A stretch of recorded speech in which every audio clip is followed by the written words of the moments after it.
remix culture is at an all-time high, and games are stepping up, going beyond the port.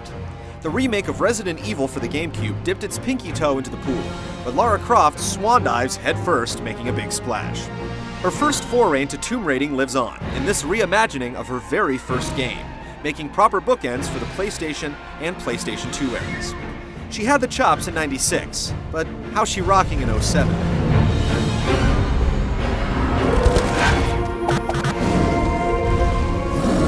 Grab a bunch of Hollywood action cliches and mix with a bountiful busty gal.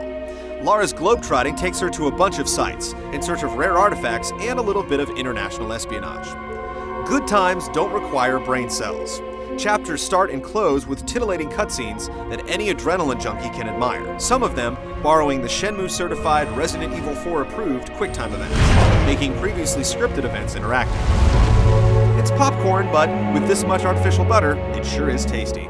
Just take all of it with a few grains of salt. I'd move on if I were you.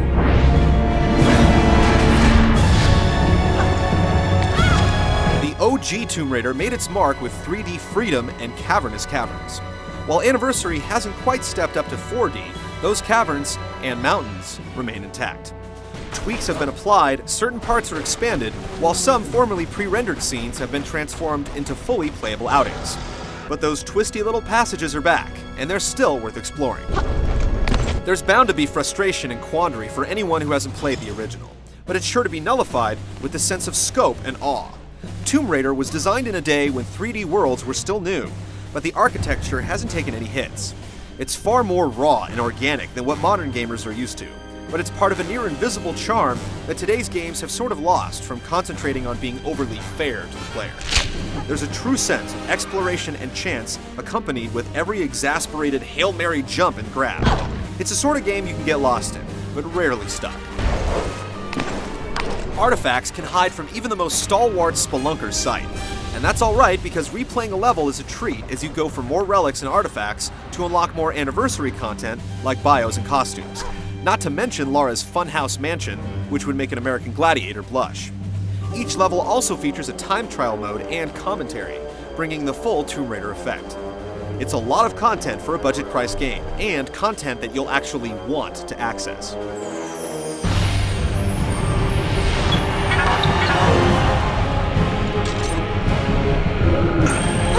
The shackles of the old digital grid-based movement are gone, with Lara taking up the analog cause and all of its niceties, like camera control, stylish dodges, and precise shooting, combined with a new grappling hook straight out of last year's Tomb Raider Legend. Actually, the entire game has been pulled from Legend, as its engine has been hijacked for Anniversary.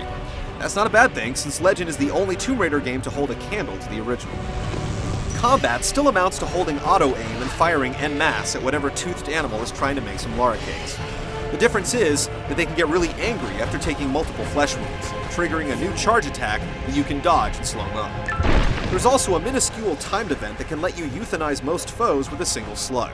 The enemies are sparse, but they do a great job of breaking up the environmental challenges, or turning a previously deserted hallway into a narrow valley of death. The modern engine keeps the game honest, giving Lara's acrobatics legs to stand on, giving her the proper momentum to decrypt the crypts.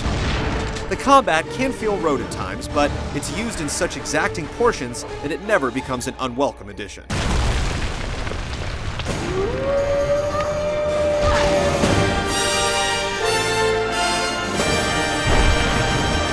Due to the occasional frame rate dip and the inevitable constant circle strafing, this reimagining of Miss Croft's premier pursuit falls just short of top shelf.